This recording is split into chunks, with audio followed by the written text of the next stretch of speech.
जय हिंद बच्चों, कैसे हैं आप सभी। आशा करती हूँ सब बढ़िया ही होंगे। पढ़ाई लिखाई भी चल रही होगी। और मैंने सुना है सैनिक वालों एग्जाम आ रहे हैं कि नहीं। बिल्कुल आ रहे हैं भाई, 2 ही हफ्ते बाकी हैं। और क्या चल रहा है, कौन से स्टेज पे हो तुम। सिलेबस ही कंप्लीट नहीं हुआ कि रिवीजन चल रहा है कि प्रैक्टिस कर रहे हो अभी क्वेश्चंस का।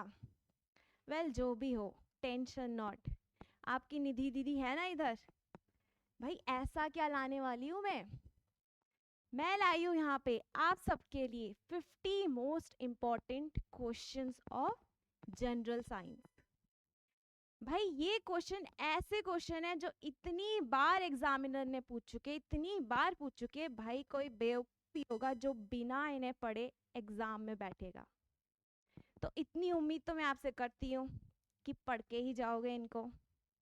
तो चलो बिना टाइम वेस्ट किए शुरू करते हैं हम आज की क्लास।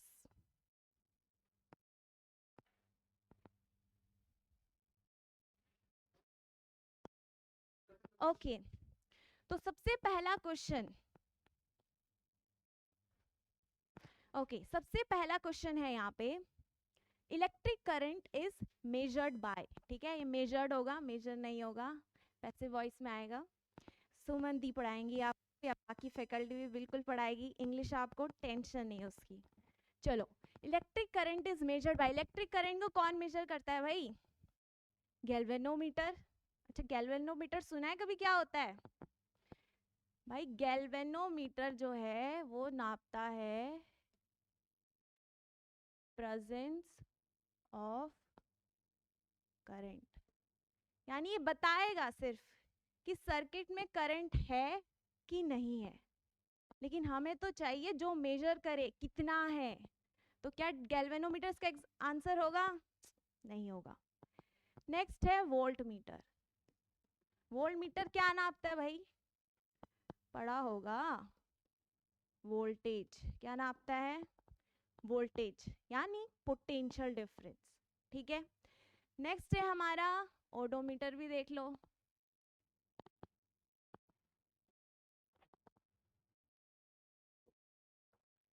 ओडोमीटर क्या नापता है, ओडोमीटर नापता है डिस्टेंस। क्या नापता है, डिस्टेंस। जैसे कि व्हीकल्स में लगा होता है, आपकी कार इतनी किलोमीटर गई, इतनी किलोमीटर गई, ठीक है, वो कौन बताएगा, ओडोमीटर बताएगा। और नेक्स्ट है हमारा एमीटर। यही बताता है हमें करंट, सर्किट में करंट कितना है, कौन बताएगा, एमीटर बताएगा। अच्छा, ये एमीटर आखिर इन्वेंट किसने किया, बनाया किसने इस डिवाइस को, तो उसका नाम है फ्रेडरिच वेक्सलर। इतना याद कर लो, ठीक है, कोई कंफ्यूजन इसमें। हाँ, एक और चीज, एमीटर हम सीरीज में कनेक्ट करते हैं, किस में कनेक्ट करते हैं, सीरीज में। और जो वोल्ट मीटर है हमारा, इसको कैसे, पैरेलल में। इतना याद करना है। बड़े नेक्स्ट क्वेश्चन पे चलिए।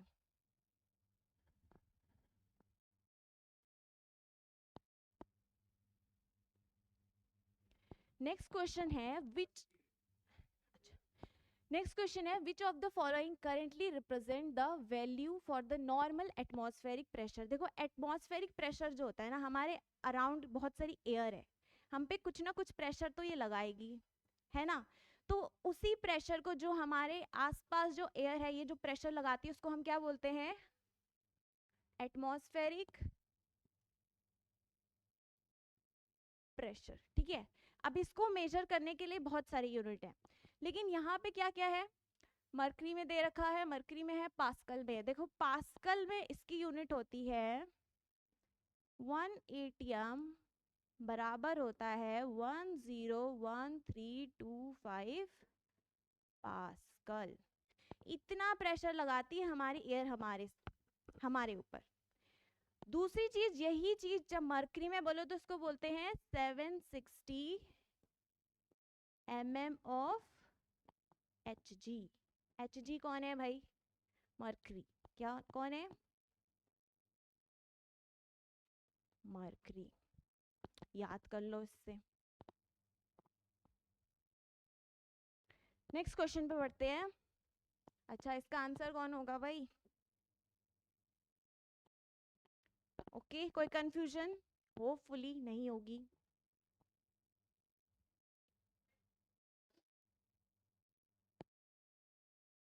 आगे बढ़ते हैं। अब भी बताया हमने मरकरी में कितना होता है, 760 mm ऑफ Hg। यहाँ पे क्या बोला है? Standard value of atmospheric pressure is, भाई सब तो सेंटीमीटर में, हमें किस में चाहिए? मिलीमीटर में। देखो मिलीमीटर को सेंटीमीटर में कन्वर्ट करने के लिए क्या करते हैं? 1 सेंटीमीटर में होते हैं 10 मिलीमीटर। हमारे पास कितने हैं? 760 mm ऑफ Hg। इसको सेंटीमीटर में करने के लिए डिवाइड बाय 100, कितना बन जाएगा? 76 सेंटीमीटर ऑफ Hg। तो बताओ भाई कौन सा आंसर हुआ? समझ में आ गया? कोई कंफ्यूजन? आगे बढ़ते हैं।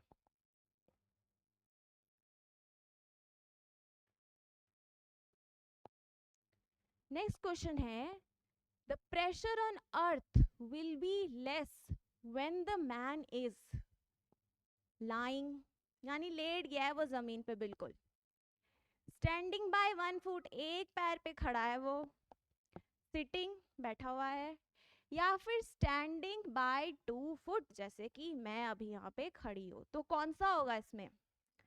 देखो हमें पता है प्रेशर जो होता है वो होता है कितना फोर्स लगा पर यूनिट एरिया। यानी कि एरिया अगर बढ़ेगा, क्या होगा?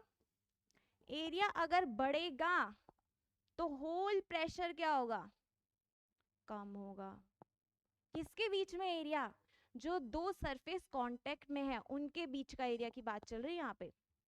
ऐसे नॉर्मली ये घर पे अगर तुम डेली लाइफ में एग्जांपल देखो, जैसे बैक की स्ट्रेप पतली होती है, चुभती है नहीं, कंपेयर टू अगर हम उसको ब्रॉड रखें, ठीक है।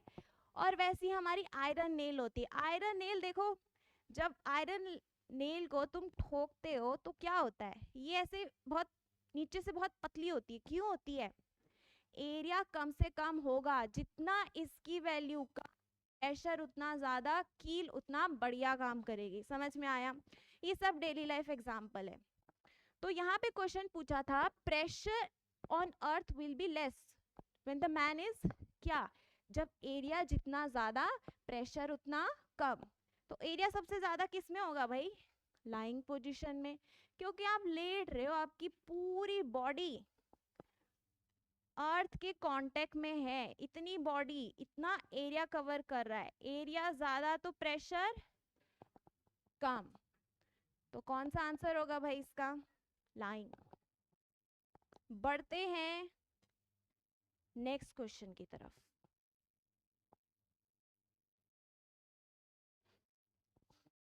The same force act on 4 different objects having area given below, one by one, in which case the pressure exerted will be the maximum। Pressure सबसे मैक्सिमम किस में होगा? देखो ये क्वेश्चन जानबूझ के प्रेशर के ऊपर इतना डाले क्योंकि एग्जामिनर भी बार बार यहीं से क्वेश्चन पूछता है घुमा फिरा के। तो यहाँ पे हमें वही थोड़ी सी कैलकुलेशन करने की जरूरत नहीं है, अभी वही कॉन्सेप्ट बताया। हमारा जो प्रेशर होता है वो होता है फोर्स पर यूनिट एरिया। तो जिसका एरिया ज्यादा प्रेशर कम। और पूछा क्या है? प्रेशर मैक्सिमम पूछा। प्रेशर अगर मैक्सिमम पूछा है तो एरिया की वैल्यू क्या होनी चाहिए? कम से कम, क्योंकि ये दोनों आपस में इनवर्स रिलेशन बोलते हैं इसको, ठीक है। तो प्रेशर हमें कम से कम चाहिए, उसकी वजह एरिया हमें कम से कम चाहिए और प्रेशर ज्यादा हो जाएगा। तो बताओ एरिया सबसे कम कौन सा है? 20 मीटर स्क्वायर, 50, 100 या फिर 10, एरिया सबसे कम है इसमें, तो प्रेशर भी मैक्सिमम किस में होगा, इसमें ही होगा। बढ़ते हैं नेक्स्ट क्वेश्चन की तरफ।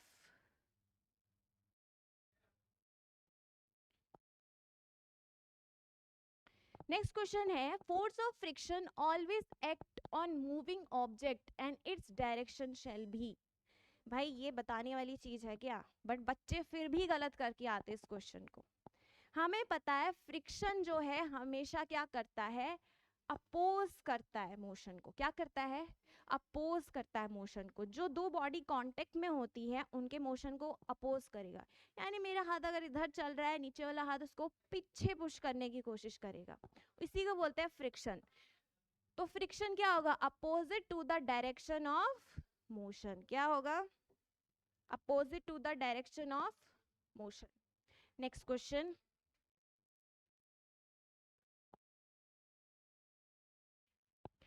a boy is pulling a cart by a force of 100 Newton. लिख लो भाई, फोर्स कितना है,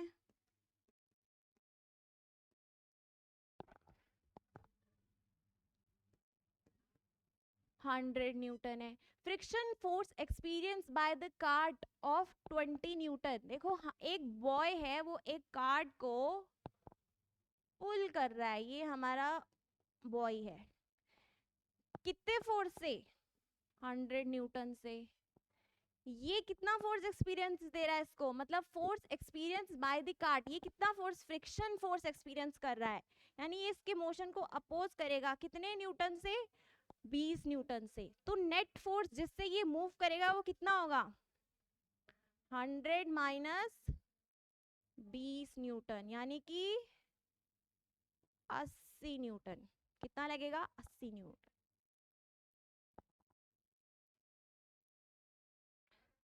नेक्स्ट क्वेश्चन,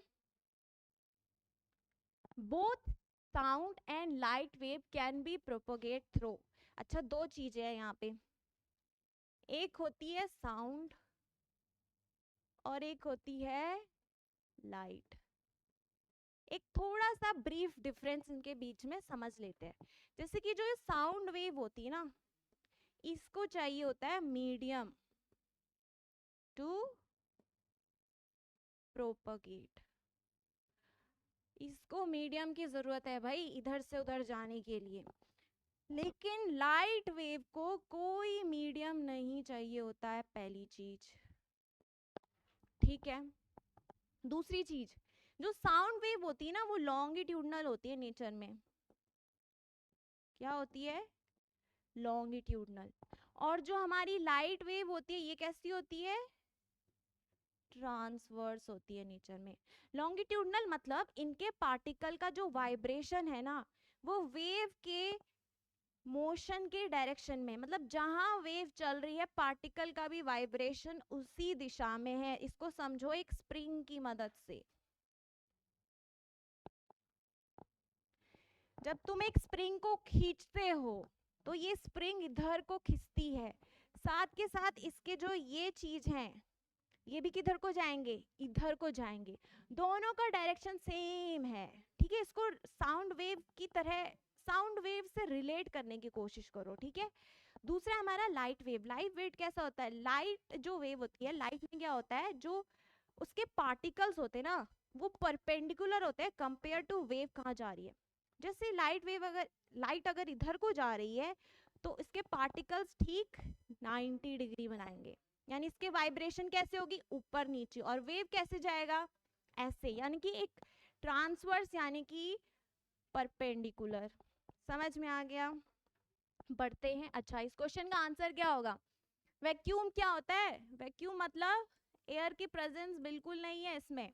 और अभी हमने पढ़ा है साउंड को चाहिए होता है मीडियम टू प्रोपोगेट, तो क्या साउंड होगा, साउंड जो है वैक्यूम में ट्रेवल करेगा, नहीं करेगा भाई। दूसरा है एयर, एयर में हमें पता है एयर के पार्टिकल्स होते हैं, तो आंसर क्या होने वाला है, एयर, क्योंकि पार्टिकल हेल्प करेंगे प्रोपोगेशन में, अब चाहे वो साउंड हो कि लाइट हो। इतना आ गया समझ में। आगे बढ़ते हैं।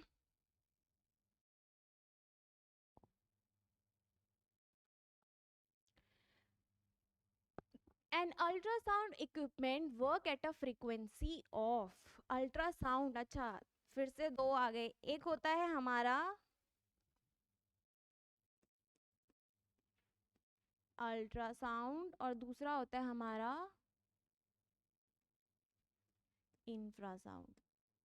अल्ट्रासाउंड और एक होता है हमारा नॉर्मल हियरिंग रेंज, क्या बोलते हैं उसको, normal hearing range. Normal hearing range वो होती है जिसमें नॉर्मली, जिस फ्रीक्वेंसी पे नॉर्मली ह्यूमन बीइंग सुन सकता है। इसकी नॉर्मल वैल्यू कितनी होती है, 20 हर्ट्ज से लेकर 20,000 हर्ट्ज तक, ये याद करना है। इसके बाद इससे ऊपर जितनी होगी, 20,000 से ज्यादा जिसकी होती है, ओहो, 20,000 से ज्यादा जिसकी होती है उसको हम बोलते हैं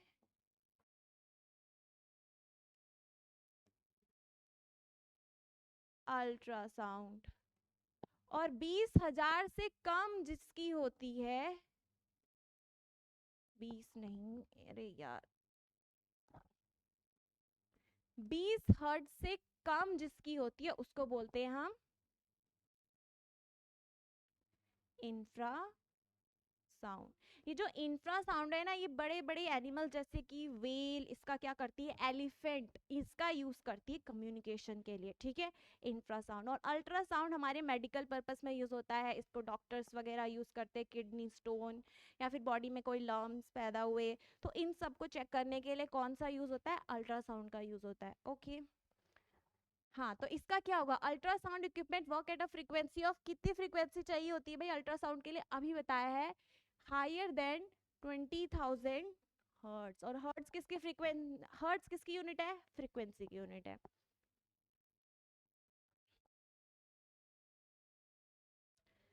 नेक्स्ट है loudness of a sound is measured in a unit. अच्छा, दो चीज है, एक है लाउडनेस और एक है पिच। जो हमारी लाउडनेस है बेसिकली वो एम्पलीट्यूड पे डिपेंड करता है, एम्पलीट्यूड ज्यादा तो लाउडनेस ज्यादा। और जो हमारी पिच है ये किस पे डिपेंड करती है,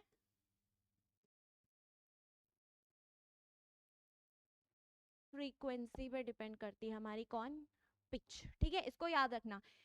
जनरली जो बॉयज में होता है वो लाउडनेस ज्यादा होती है, यानी उनका एम्पलीट्यूड ज्यादा होता है, और जो लड़कियां होती हैं उनकी आवाज थोड़ी कैसी होती है, थोड़ी चुभने वाली बोल दो उसको, उसको क्या बोलते हैं, पिच, ठीक है, लड़कियों ऑफेंड मत होना ठीक है, पिच। और पिच यानी कि उनकी फ्रीक्वेंसी ज्यादा होती है। तो इसको याद रखना, जब भी लाउडनेस की बात हो तो एम्पलीट्यूड, और जब पिच की बात हो तो फ्रीक्वेंसी। यहाँ पे क्या पूछा है, loudness of a sound. Loudness यानी देखो बेसिकली जो साउंड को मेजर करते हैं ना वो डेसिबल में ही करते हैं, और लाउडनेस भी किस में मेजर करेंगे, डेसिबल। नेक्स्ट क्वेश्चन, सो तो नहीं गए भाई, जाग लो, एग्जाम पास है।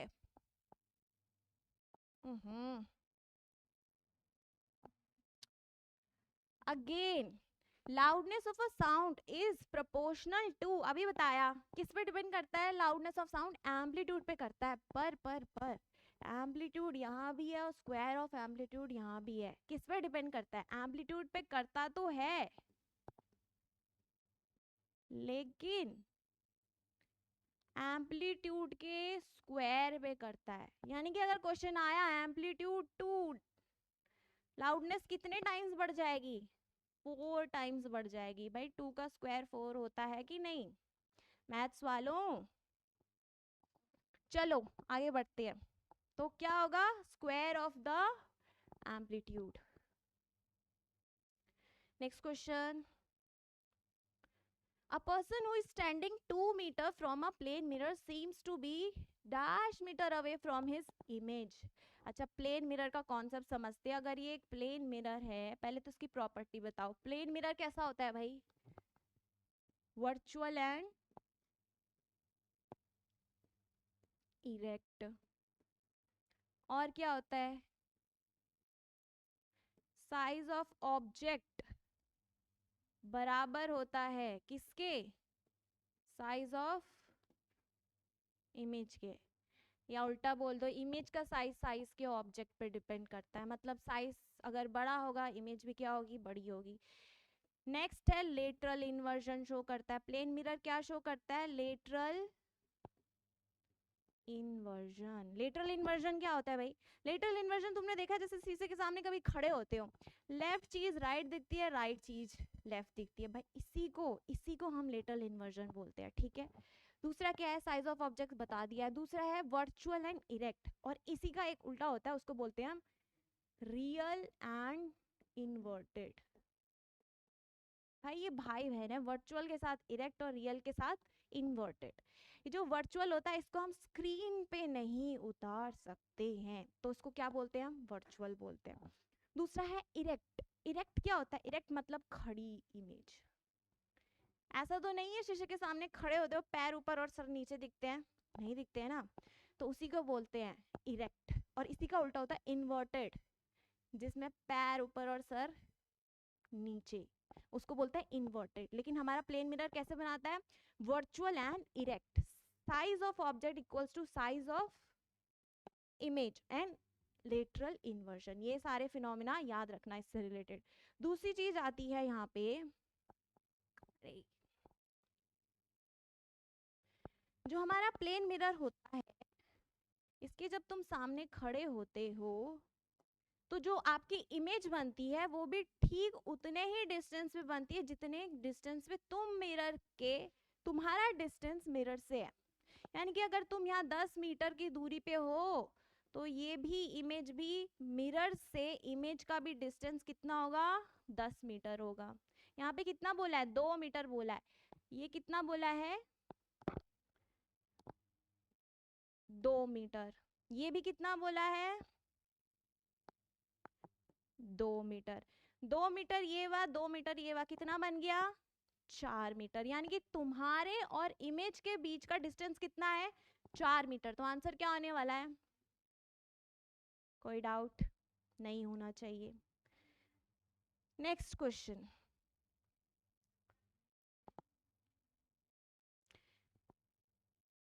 a sound from a mosquito is produced when it vibrates its wing at a average rate of 500 vibration per second। यानी कि 1 सेकंड में 500 वाइब्रेशन कर रहा है। What is the time period. अच्छा, टाइम पीरियड बेसिकली होता क्या है, टाइम पीरियड होता है एक कंप्लीट ऑसिलेशन या एक कंप्लीट वाइब्रेशन कितने टाइम में हुई है। यानी कि अगर कोई वेव है ऐसे ऐसे चल रही है, एक कंप्लीट, ये यहाँ से लेकर यहाँ तक, ये कंप्लीट ऑसिलेशन कितने टाइम में हुआ, उसको हम उसका क्या बोलते हैं, टाइम पीरियड बोलते हैं। तो यहाँ क्या बोला, 1 सेकंड में 500 वाइब्रेशन है, और पूछा क्या है, टाइम पीरियड। तो हमें निकालना एक वाइब्रेशन कितने सेकंड में होगा, तो ऊपर आएगा टाइम और नीचे आएगा वाइब्रेशन। टाइम कितना बोला है, 1 सेकंड, वाइब्रेशन कितनी है 500, यानी तुम्हें डिवाइड करना है 1 को 500 से, कितना आएगा आंसर, 0.002 सेकेंड। यानी इतने सेकंड में एक कंप्लीट वाइब्रेशन हो जाएगा। तो इसका आंसर क्या होने वाला, कोई डाउट नहीं होना चाहिए। चलिए, डाउट है तो हमारा टीम एडोटेक का ऐप है, उसमें आपको इससे रिलेटेड सारी चीजें मिल जाएंगी इन डेप्थ। चलिए आगे बढ़ते हैं। अ साउंड फ्रॉम अ, अच्छा ये क्वेश्चन हो गया, नेक्स्ट बढ़ते हैं। An oscillating body is making 360 oscillation in 3 minute. Same question है, इस बारी घुमा के पूछा है, 3 मिनट में कितने ऑसिलेशन, 360 ऑसिलेशन। पूछा क्या है, its frequency in hertz will be, frequency पूछे इस बारी, पहले टाइम पीरियड पूछा था, फ्रीक्वेंसी, अब इसी का ठीक उल्टा। फ्रीक्वेंसी क्या होता है, ठीक इसी का उल्टा। यानी कि एक पर्टिकुलर टाइम में कितनी बार ऑसिलेट कर रहा है, हम उसको क्या बोलते हैं, उसकी क्या है वो फ्रीक्वेंसी है। यानी कि अच्छा हर्ट्स में निकालना है, हर्ट्स होता है, हर्ट्स फ्रीक्वेंसी की यूनिट है और इसी को बोलते हैं हम सेकंड इनवर्स। क्या बोलते हैं? सेकंड इनवर्स, यानी 1/सेकंड, यानी हमें आंसर चाहिए सेकंड में, यानी इतने सेकंड में कितने ऑसिलेशन होंगे उसको हम उसकी फ्रीक्वेंसी बोल देंगे और उसी को हम उसको हर्ट्स में बोलेंगे। तो यहाँ बोला है 3 मिनट में 360 ऑसिलेशन, तो पूछा है 1 सेकंड में कितना होगा। पहले मिनट को चेंज करो सेकंड्स में, कितने से? 60 से मल्टीप्लाई कर दिया, यानी इतने सेकंड्स में 360 ऑसिलेशन है। हमें निकालना है 1 सेकंड में, तो 360 को डिवाइड कर दोगे इतने से, कितना बन जाएगा? 2। कितना बन जाएगा? 2। तो फ्रीक्वेंसी कितनी होगा? इसको बोलेंगे सेकंड इनवर्स, और इसी सेकंड इनवर्स को भी हम क्या बोलते हैं? हर्ट्स बोलते हैं, यानी कि 2 हर्ट्स इसका क्या है? आंसर टिक कर दो भाई। Next question.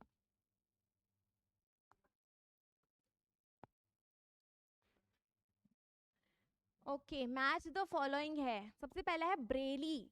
अच्छा, ये जो ब्रेली सिस्टम है ये देखिए ऐसे, बेसिकली जो विजुअली इम्पेयर्ड लोग होते हैं उनके लिए होता है ये ब्रेली सिस्टम, जो इनको ऐसे टच करके पता चलता है उनको क्या लिखा हुआ है, ऐसे ही उनकी पढ़ाई चलती है। किस सिस्टम से? ब्रेली। तो क्या होगा ब्रेली का? Source, resource for visually blind and challenge person. तो ए का होने वाला है थर्ड, देख लो ए का थर्ड कौन सा है, बस इतने इजीली मिल गया। दूसरा भी देख लेते हैं, क्लेडोस्कोप। क्लेडोस्कोप क्या होता है? जिसमें बहुत सुंदर सुंदर पैटर्न मिलते हैं भाई, ऐसा दिखता है उसके अंदर। इसमें हम मिरर्स को क्या रखते हैं? किसी पर्टिकुलर एंगल पे रखते हैं, किसी पर्टिकुलर एंगल पे रखते हैं। बनाया होगा भाई, स्कूल प्रोजेक्ट में तो बहुत बनाया होगा। यहाँ से तुम देखते हो, यहाँ आपको बहुत सारे पैटर्न दिखते हैं, इसको डिटेल में पढ़ेंगे क्लास में, अभी समझो बस इतना। क्लेडोस्कोप, तो क्लेडोस्कोप क्या है? Basically beautiful pattern are formed because of multiple reflection. जब मिरर्स ऐसे किसी एंगल पे होते हैं, मल्टीपल रिफ्लेक्शन होता है वहां पे, लाइट बहुत बारी टकराती है, बाउंस बैक, टकराती है, बाउंस बैक करती है, इसी को मल्टीपल रिफ्लेक्शन बोलते हैं। नेक्स्ट है डिस्पर्शन। क्या होता है? Splitting of white light into 7 colour, उसको क्या बोलते हैं? डिस्पर्शन बोलते हैं। प्रिज्म में देखा होगा, व्हाइट लाइट पास हुई और अलग अलग हमारे रेनबो के 7 कलर दिख गए, इसको बोलते हैं हम डिस्पर्शन। और इसको क्या बोलते हैं? ये जो 7 कलर, ये जो बैंड बना उसको क्या बोलते हैं? स्पेक्ट्रम। क्या बोलते हैं? स्पेक्ट्रम। बैंड ऑफ 7 कलर को क्या बोलते हैं? स्पेक्ट्रम। हो गया यार। नेक्स्ट है लेटरल इन्वर्जन। अभी ऊपर ही बताया, लेटरल इन्वर्जन क्या होता है? Left of the object appears right and right appears left. जो कौन शो करता है? जल्दी बताओ कौन शो करता है? प्लेन मिरर करता है भाई, प्लेन मिरर। कोई कंफ्यूजन नहीं होनी चाहिए। आगे,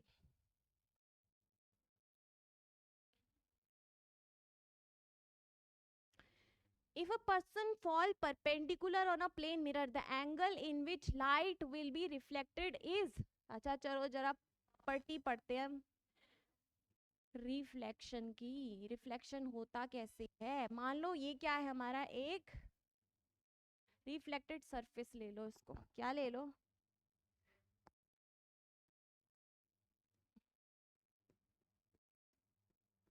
ये हमारी कोई भी पॉलिश्ड सरफेस ले लो, इसको क्या बोल दो?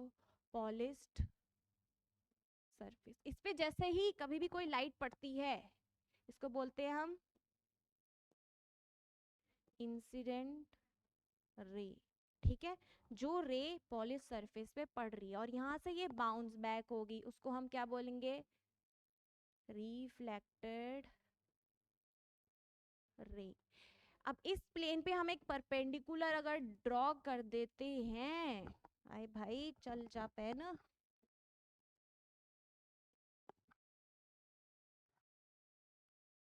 इसको क्या बोलते हैं? नॉर्मल। एंगल जो बनता है यहाँ पे नॉर्मल और इंसिडेंट रे के बीच में, उसके बोलते हैं एंगल ऑफ इंसिडेंट। और जो रिफ्लेक्टेड और नॉर्मल के बीच में बनता है उसको क्या बोलते हैं? Angle of reflection. ये जो एंगल ऑफ इंसिडेंट होता है आई और एंगल ऑफ रिफ्लेक्शन होता है आर, लॉ बोलती है, लॉ ऑफ रिफ्लेक्शन बोलती है कि एंगल ऑफ इंसिडेंट बराबर होता है एंगल ऑफ रिफ्लेक्शन के। दूसरी लॉ बोलती है कि ये जो तीनों चीजें हैं, incident ray, normal, reflected ray, lie on the same plane, same plane, एक ही प्लेन में है ये तीनों यहाँ पे, तो उसको बोलते हैं lie on the same plane. ये सेकंड लॉ है रिफ्लेक्शन का। और लॉ ऑफ रिफ्लेक्शन का एक दूसरा लॉ क्या है कि एंगल ऑफ इंसिडेंट बराबर होगा एंगल ऑफ रिफ्लेक्शन के। अच्छा, यानी कि अगर ये 30 तो ये भी कितना होने वाला है 30, ये 60 तो ये भी 60। लेकिन अगर दोनों ही यहाँ पे आ जाए, नॉर्मल से ही आए, मान लो इंसिडेंट एकदम नॉर्मल पे बनी 90 डिग्री का एंगल बना रही है यहाँ पे, तो रिफ्लेक्टेड भी कितना होगा भाई, एंगल ऑफ इंसिडेंट बराबर है एंगल ऑफ रिफ्लेक्शन के। यानी कि अगर ये 90 तो वो भी कितना बनाएगा 90 ही बनाएगा। तो आंसर क्या होने वाला है 90 डिग्री। इसमें कोई कंफ्यूजन नहीं। आगे बढ़ते हैं। एन अर्थक्वेक मेजरिंग 6 सेंटीमीटर, अच्छा 6 on the Richter scale is more powerful than another having magnitude by 4। अच्छा, इनका जो डिफरेंस होता है ना, बेसिकली अगर कोई 4 से 5 में और 5 से 6 में, 4 से 5 अगर पूछते तो 10 टाइम्स हायर होता। यानी रिचर्ड स्केल में कोई 4 दिखा रहा है और उसके बाद मान लो नेक्स्ट ईयर 5 का है, यानी कि वो 4 से 10 गुना ज्यादा है। और यहाँ भी डिफरेंस 10 का, यानी 5 से 6 भी 10 का। तो क्वेश्चन पूछा है 4 से 6, 4 से 6 कितना टाइम्स हो जाएगा, 10 इंटू 10 कितना हो जाएगा 100 टाइम्स। यानी 4 से 6 कितना 100 टाइम्स ज्यादा पावरफुल होगा। ठीक है, बढ़ते हैं नेक्स्ट क्वेश्चन की तरफ। Which of the following statement are not true for metal? पहला है metal are good conductor of heat and electricity। सही बात है, हाँ सही बात है। लेकिन not true पूछा है भाई, क्वेश्चन ध्यान से पढ़ना है। ये तो true है, हमें not true निकालना है। मेटल की कुछ प्रॉपर्टी बता देती हूँ। मेलिएबिलिटी, मेलिएबिलिटी मतलब तुम उसको थिन शीट पे, थिन शीट में कन्वर्ट कर सकते हो। जैसे तुम ज्वेलरी बनाते हो, जब ज्वेलरी बनती है, जो हमारा गोल्ड है उसको भी क्या करते हो, पटक पटक के पटक पटक के हम उसकी क्या बना देते हैं, एक शीट बना देते हैं। क्या बना देते हैं, एक शीट बनाते हैं। और शीट में बनाना ही हम बोलते हैं मेलिएबिलिटी। दूसरी है डक्टिबिलिटी। डक्टिबिलिटी मतलब उसको डक्ट्स में, यानी उनको ऐसे वायर्स में हम कन्वर्ट कर सकते हैं। मेटल की प्रॉपर्टी होती है ये। जैसे कि हमारी कॉपर वायर, जैसे कि हमारी सिल्वर वायर। अच्छा, सिल्वर वायर बनाने लग गए तो चोरी हो जाएंगे सारे वायर। ठीक है, तो इसलिए किसकी बनाते हैं हम, कॉपर की बनाते हैं। और क्या होती है कंडक्टिबिलिटी, यानी कि ये इलेक्ट्रिसिटी को बढ़िया कंडक्ट करते। लस्ट्रस, लस्ट्रस होते हैं जितने भी तुम्हारी ज्वेलरी होती है, गोल्ड सिल्वर चमकीले होते हैं कि नहीं, शाइन देते हैं, उसको बोलते हैं हम लस्ट्रस प्रॉपर्टी। और सोनोरिटी, सोनोरिटी मतलब कि रिंगिंग साउंड करते हैं अगर उन पे हम क्या करें, मतलब देखा ही होगा स्कूल बेल, स्कूल बेल में बजा दो उसको, क्या आएगी रिंगिंग साउंड आएगी, उसको बोलते हैं हम सोनोरस। उसके लिए भी हम मेटल की प्रॉपर्टी का यूज करते हैं। अच्छा, पूछा क्या क्वेश्चन में, metal are good conductor of heat and electricity, true है। The property of metal by which they can be beaten into thin sheet is called ductility. क्या ऐसा है क्या, इसको हम डक्टिलिटी बोलते हैं? नहीं भाई, अभी बताया, इसको हम क्या बोलते हैं, मेलिएबिलिटी बोलते हैं। ठीक है, डक्टिलिटी याद रखो, डक्ट, डक्ट यानी एक तरह से वायर। ठीक है, नेक्स्ट क्वेश्चन है metal produce ringing sound so they are said to be sonorous. ये सही है, हाँ सही है। ये सही, हाँ सही है। ये वाला गलत था। Next, in general metallic oxides are acidic in nature. नहीं भाई, मेटालिक ऑक्साइड नहीं होती है एसिडिक नेचर में। कौन होता है, नॉन मेटालिक, नॉन मेटल की जो ऑक्साइड्स होती हैं वो कैसी होती हैं, एसिडिक होती है। इसीलिए तो हमारी जो हमारे ग्रीन हाउस गैसेस में हमारे इन्वायरमेंट, जैसे नाइट्रस ऑक्साइड हो गया, कार्बन डाइऑक्साइड हो गए, ठीक है, ये सब नॉन मेटल की ऑक्साइड्स, और ये कैसी होती हैं, एसिडिक होती है नेचर में। याद कर लो। तो ये वाला भी क्या हो गया, गलत हो गया। यानी बी और डी इसका सही उत्तर है, क्योंकि पूछा वो था कि जो गलत है।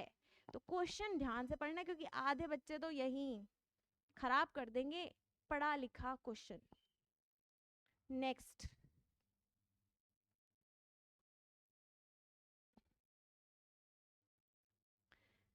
Read the following statement carefully and identify x, y, z respectively. X is stored under kerosene. कौन है भाई जिसको केरोसिन में रखने की जरूरत पड़ रही है?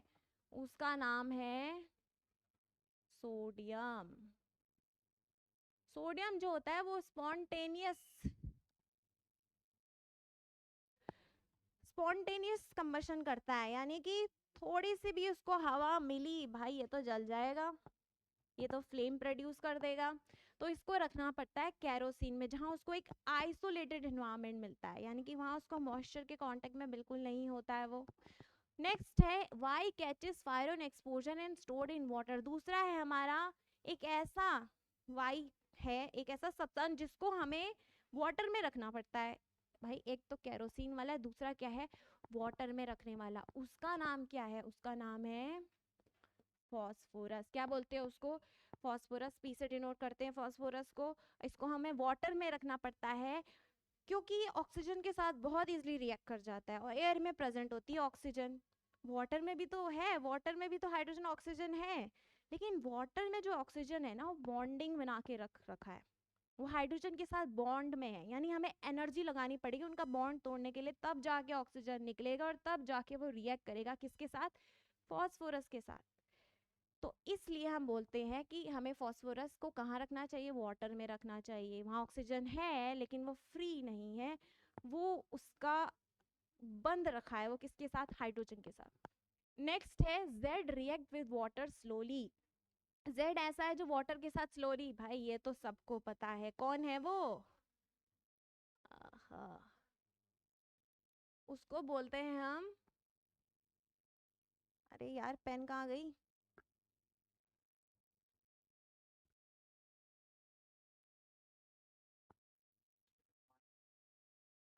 एक दो तीन चार.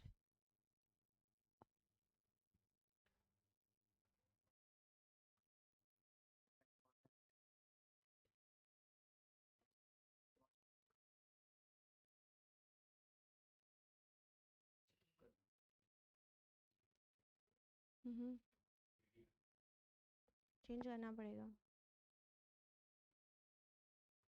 ठीक है. ओके नेक्स्ट था हमारा, अच्छा इसका हो गया हमारा सोडियम, इसका हो गया फॉस्फोरस, और जो हमारा वाटर के साथ रिएक्ट करते हैं उसको क्या बोलते हैं हम? आयरन. भाई वाटर के साथ रिएक्ट करके क्या जंक लग जाता है ना लोहे पे, वही पूछा है. तो कौन होगा? सोडियम, फॉस्फोरस और आयरन. रस्ट तो सुना ही होगा भाई, रस्ट कौन लगाता है? आयरन. आयरन पे लग जाता है रस्ट. चलो next.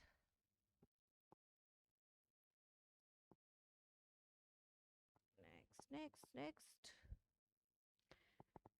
Select the correct statement from the following when the electric current pass through a conducting solution. किसी conducting solution से जब हम इलेक्ट्रिसिटी पास करते हैं बहुत सारे चेंजेस होते हैं, जैसे कि याद कर लो, जैसे कि क्या क्या चेंज हो सकते हैं.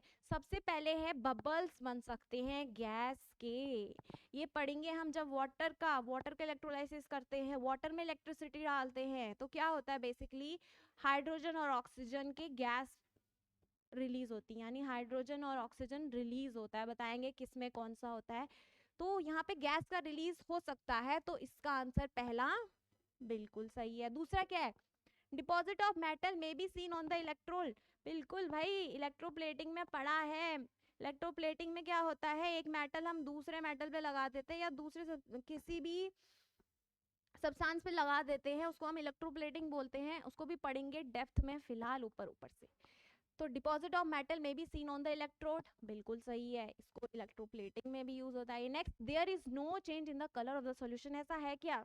देखो होता है, कभी कभी चेंज नहीं होता है, जनरली चेंज देखने को मिलता है हमें. ठीक है, जनरली चेंज देखने को मिलता है सॉल्यूशन के कलर का. नेक्स्ट है change in the colour of the solution may occur. बिल्कुल में लगा ही रखा है, यानी कि हो सकता है. जैसे इलेक्ट्रोप्लेटिंग में जनरली, इलेक्ट्रोप्लेटिंग में नहीं होता है, सॉल्यूशन का चेंज ऑफ कलर नहीं होता है. बाकी इसमें होता है, तो हम बोलेंगे change in colour of the solution में अकर. तो ए सही है, बी सही है और डी सही है. तो कौन सा होगा? कोई डाउट? चलिए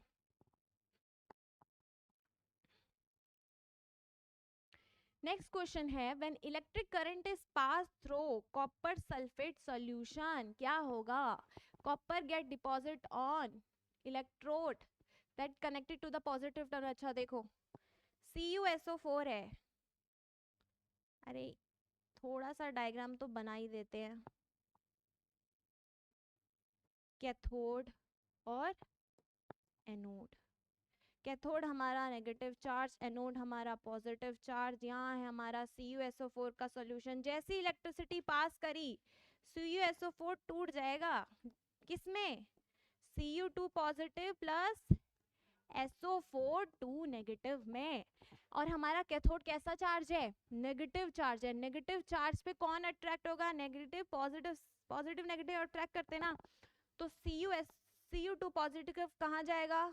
कैथोड के पास जाएगा। और SO4 2 नेगेटिव जो कैसा है? नेगेटिव है। नेगेटिव कहाँ जाएगा? एनोड पे जाएगा, क्योंकि एनोड कैसा है? पॉजिटिव चार्ज है। पूछा क्या? Copper get deposit on the electrode that connected to the positive terminal. Positive में कनेक्ट होगा क्या? नहीं होगा भाई, पॉजिटिव ऑलरेडी पॉजिटिव है। और कॉपर भी कैसा है? पॉजिटिव, नहीं होगा। नेक्स्ट है copper get deposit on the electrode connected to the negative terminal of the battery. बिल्कुल सही है भाई, नेगेटिव टर्मिनल पे ही होगा। इसका आंसर यही है, बाकी देखने की जरूरत ही नहीं है। हाँ देख लेना, अगर ऐसा बोला होगा A B कभी आ जाता है, ऑप्शन A और B दोनों ही सही हैं, इसलिए एक नजर तो मार ही देना। चलिए आगे बढ़ते हैं।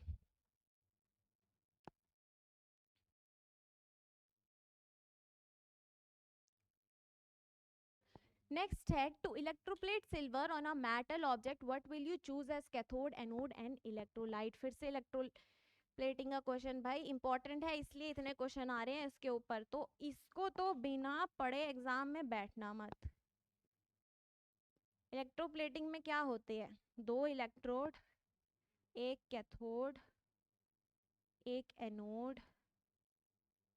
एनोड होता है पॉजिटिव चार्ज और कैथोड होता है नेगेटिव चार्ज। ये हमारा इलेक्ट्रोलाइट है सॉल्यूशन में। तो हमें करना है सिल्वर को, हमें बनानी है सिल्वर की एक चम्मच। क्या बनानी है? इसके ऊपर सिल्वर लगाना है। मान लो हमें इसके ऊपर सिल्वर लगाना है। देखो इलेक्ट्रोप्लेटिंग में होता क्या है, कुछ कुछ चीज़ों का ध्यान रखना पड़ता है। जैसे कि जिस पे इलेक्ट्रोप्लेटिंग करनी है, यानी मुझे अगर किसी को चांदी की चम्मच बनाना है तो उस चम्मच को मैं रख दूंगी कैथोड पे। किस पे रख दूंगी? कैथोड पे। जिससे बनाना है यानी चांदी लगाना है ना मुझे, तो सिल्वर को मैं किस में रखूंगी? एनोड पे रखूंगी। और जो हमारा इलेक्ट्रोलाइट होता है ना, इसमें भी किसका सॉल्ट होता है? इसमें भी उसी का सॉल्ट होगा जिसका लगाना है। जैसे सिल्वर लगाना तो सिल्वर का ही सॉल्ट प्रेजेंट होगा इलेक्ट्रोलाइट में। ठीक है, इतनी चीजें ध्यान रखनी है। क्या? जिस पे लगा रहे हैं वो कैथोड, जिससे लगा रहे हैं वो एनोड। और जो हमारा इलेक्ट्रोलाइट होता है इसका सॉल्यूशन भी वही रखते हैं जो हमने एनोड पे इलेक्ट्रोड यूज किया है। ठीक है, पूछा गया है। कैथोड, कैथोड जो होता है उसमें मेटल ऑब्जेक्ट रखेंगे, एनोड पे सिल्वर बार रखेंगे। एनोड पे सिल्वर बार रखेंगे, हाँ रखेंगे, पर इलेक्ट्रोलाइट क्या कॉपर सॉल्ट का लेंगे? नहीं, हमें सिल्वर लगाना है तो हमें सॉल्ट भी किसका चाहिए? सिल्वर का ही चाहिए। सिल्वर वाला सॉल्ट कौन है? ये दो है। दोनों में फर्क क्या है? पर एनोड जो है उस पे मेटल ऑब्जेक्ट रखेंगे? नहीं भाई, एनोड पे वो रखेंगे जिसका यूज करना है हमें, जिसका लगाना है, यानी सिल्वर लगाना है, सिल्वर हम एनोड पे रखेंगे। तो कौन सा आंसर होगा हमारा? C option is correct. यानी कैथोड पे हम मेटल ऑब्जेक्ट रखेंगे, एनोड पे हम सिल्वर, और इलेक्ट्रोलाइट हम सिल्वर सॉल्ट ही लेंगे। नेक्स्ट क्वेश्चन,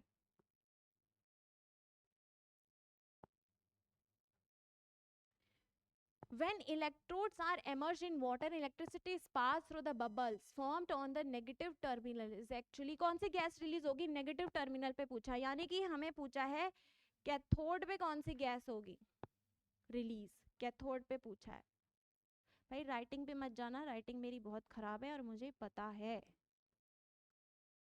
ठीक है, अच्छा जो कैथोड होता है नेगेटिव और एनोड क्या होता है? पॉजिटिव। रट लो इसको, एनोड पॉजिटिव कैथोड नेगेटिव। पूछा क्या? Electrode emerge in water, water में ये वाटर है। अच्छा जो वाटर होगा वो डिसोसिएट हो जाएगा अपने आयंस में। कौन कौन से? H2 प्लस O2, बेसिकली यहाँ पे H पॉजिटिव और OH नेगेटिव में डिसोसिएट होगा। डेप्थ में बाद में पढ़ेंगे कैसे होता है ये डिसोसिएशन, कैसे हाइड्रोजन यहाँ जाता है, ऑक्सीजन यहाँ बनता है। तो बेसिकली होता क्या, हमारा वाटर जो है वो H पॉजिटिव और OH नेगेटिव में डिसोसिएट हो गया। H पॉजिटिव है, किसके पास जाएगा, कैथोड के पास जाएगा। कैथोड कैसा चार्ज है, नेगेटिव चार्ज आएगा। पॉजिटिव नेगेटिव अगर आएंगे तो क्या बनेगा, यहाँ पे हाइड्रोजन गैस रिलीज होगी। और दूसरा हमारा OH है वो किसके पास जाएगा, एनोड के पास। और एनोड से क्या रिलीज होगा, O2, यानी कि ऑक्सीजन गैस। समझ में आ गया। क्वेश्चन में क्या पूछा था, नेगेटिव टर्मिनल में किसके बबल्स बनेंगे भाई, गैस है, बबल्स ही बनेंगे। कौन सा है नेगेटिव में, H2। कहाँ है भाई H2, हाइड्रोजन। बढ़ते हैं नेक्स्ट क्वेश्चन की तरफ।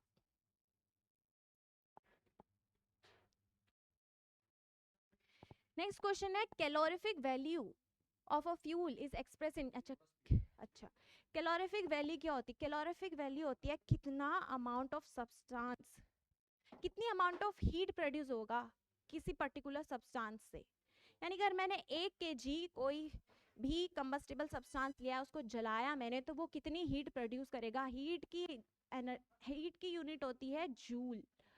और कितना नीचे क्या आएगा, अमाउंट यानी केजी, यानी हमें ढूंढना है जूल पर केजी। जूल पर केजी किस में है भाई, एक ही में है, किलो जूल पर केजी। अच्छा अमाउंट ज्यादा है तो हम इसको किलो में बिल्कुल बोल सकते हैं, तो इसका आंसर क्या होगा, किलो जूल पर केजी। यहाँ पे कुछ सब्सटेंसेस का दे रखा है, जैसे एलपीजी बहुत ज्यादा कैलोरीफिक वैल्यू क्या होती है इसकी, बहुत हाई होती है, 11,000 to 12,000 एनर्जी रिलीज करता है ये। कोल की 7,000 से 8,000 के बीच में। तो कभी कभी ये सीरीज भी पूछ जाते हैं, एलपीजी की ज्यादा होती है कैलोरीफिक वैल्यू की डीजल या केरोसिन की। समझ में आ गया। चलिए आगे। A combustible substance cannot catch fire burn as long its temperature is its ignition temperature। ignition temperature होता क्या है, ignition temperature होता है वो मिनिमम टेम्परेचर जो जरूरी है फ्लेम्स के लिए, हीट लाइट प्रोड्यूस करने के लिए, वो मिनिमम टेम्परेचर। तो जब तक वो टेम्परेचर किसी सब्सटेंस को मिला नहीं, वो फ्लेम बनाएगा नहीं, कंबशन होगा ही नहीं। तो पूछा है वो combustible substance can not catch है, तब तक कैच नहीं करेंगे फायर जब तक उसका इग्निशन टेम्परेचर उसको मिला ना हो, यानी कि lower than it's ignition temperature. अगर इग्निशन टेम्परेचर से कम है तो वो कैच नहीं करेगा फायर को। नेक्स्ट आगे। The substances expected to have the highest ignition temperature of the following। भाई केरोसिन हमें पता है थोड़ी सी आग से पूरी जल जाता है। नेक्स्ट है पेट्रोल भी आग बहुत जल्दी पकड़ लेता है, एल्कोहल भी आग बहुत जल्दी पकड़, कोल है जो थोड़ा टाइम लेगा। ठीक है, तो ये हमारा कोल ही है जिसका हमारा इग्निशन टेम्परेचर क्या होगा, हाई होगा, यानी इसको ज्यादा हीट देनी पड़ेगी तब जाके ये हीट और लाइट प्रोड्यूस करेगा। इसका आंसर क्या है, कोल। नेक्स्ट है रैपिड कंबशन इज, अच्छा कंबशन हमारे 3 टाइप के होते हैं। कंबशन हमारे 3 टाइप के होते हैं, कौन कौन से, एक होता है रैपिड कंबशन, एक होता है स्पॉन्टेनियस कंबशन, और एक होता है एक्सप्लोजन। रैपिड कंबशन वो होता है कि थोड़े से ही मतलब हीट और लाइट प्रोड्यूस कर देते हैं, ये इजिली बर्न हो जाते हैं। ठीक है, उसको हम बोलते हैं रैपिड कंबशन। जैसे कि तुम्हारी मैच स्टिक से जलाते हो, उसमें क्या होता है फट से आग पकड़ लेती है, उसको हम रैपिड कंबशन में बोल सकते हैं। स्पॉन्टेनियस कंबशन जिसमें सरप्राइज मिलेगा भाई तुम्हें, अचानक से आग लग जाएगी, अचानक से जैसे कि सोडियम अचानक से एयर के कांटेक्ट में आने से जल जाता है, उसको हम स्पॉन्टेनियस कंबशन बोलेंगे। और दूसरा एक्सप्लोजन, भाई एक्सप्लोजन तो अपने आप में एक फिनोमेना है भाई, फूट जाएगा। जैसे कि हमारे हो गए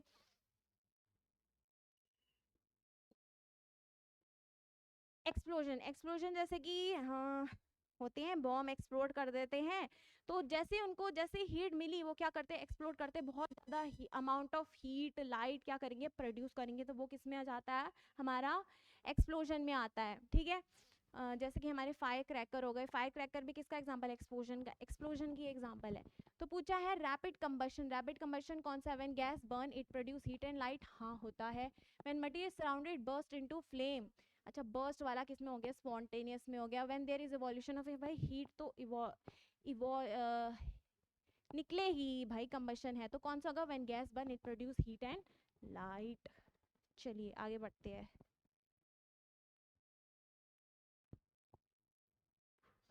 विच of the following statement is true.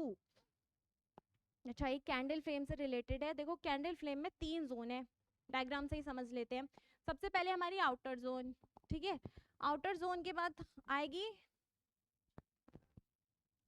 Inner zone, और लास्ट में सॉरी बीच में आएगी मिडल जोन, आउटर जोन, और जो बीच सबसे अंदर वाली उसको क्या बोलते हैं हम, इनर जोन। इनके बीच में थोड़ा सा डिफरेंस याद कर लो। जैसे जो आउटर जोन होती है वो नॉन लुमिनस होती है, ये ब्लू कलर की होती है। जो तुम्हारे घरों में खाना बनता है वो इसी की वजह से बनता है। गैस में देखिए गैस की फ्लेम कैसी होती है, ब्लू कलर की होती है, ठीक है, वो आउटर जोन का यूज किया है। ये नॉन लुमिनस होती है, ठीक है, इतनी लाइट प्रोड्यूस नहीं करती है। ये यहाँ पे कंप्लीट कंबशन होता है। कंप्लीट कंबशन मतलब यहाँ बढ़िया तरीके से हीट और लाइट मिलेगी तुम्हें।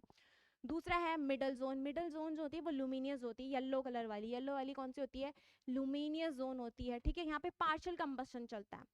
और जो सबसे अंदर वाली उसको बोलते हैं हम इनर जोन। क्या बोलते हैं, इनर जोन। ये होती है एकदम डार्क जोन भी इसको बोलते हैं हम, ठीक है। यहाँ पे हमारा अनबर्न वैक्स जोन, जो हमारा अनबर्न वैक्स है वो यहीं पे रह जाता है एकदम ब्लैक कलर का। तो 3 जोन है, कौन कौन से, आउटर जोन, मिडल जोन और इनर जोन। आउटर जोन जो है वो ब्लू कलर की होती है, लुमिनियस जोन नहीं होती है। मिडल जोन वो होती है, लुमिनियस होती है, येलो कलर की होती है और पार्शियल कंबशन होता है। और तीसरा है इनर जोन, जो कैसा होता है, डार्क जोन होता है। यहाँ पे तो इनकम्प्लीट कंबशन होता है, ठीक है।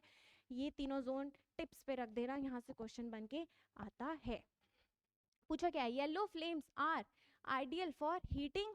येलो फ्लेम का यूज करते हैं मीटिंग। अरे घर में गैस देखी होगी सबने, जिसने ये नहीं पढ़ा उसको गैस तो देखी होगी, ऐसे कलर की होती है, ब्लू कलर की होती है भाई। तो ये तो हो गया गलत। नेक्स्ट है substances which vaporise during burning give flames. हाँ भाई उनको फ्लेम ही देते हैं वो। नेक्स्ट है luminous zone contain unburn carbon particles. ऐसा है क्या, लुमिनियस जोन में जो है वो अनबर्न कार्बन पार्टिकल्स होते हैं, हाँ होते हैं भाई। नेक्स्ट है non luminous zone has highest temperature. Non luminous का हाईएस्ट टेम्परेचर होता है, बिल्कुल सही है। तो आंसर क्या होगा, 2, 3 एंड 4। कोई डाउट नहीं, आगे बढ़ते हैं।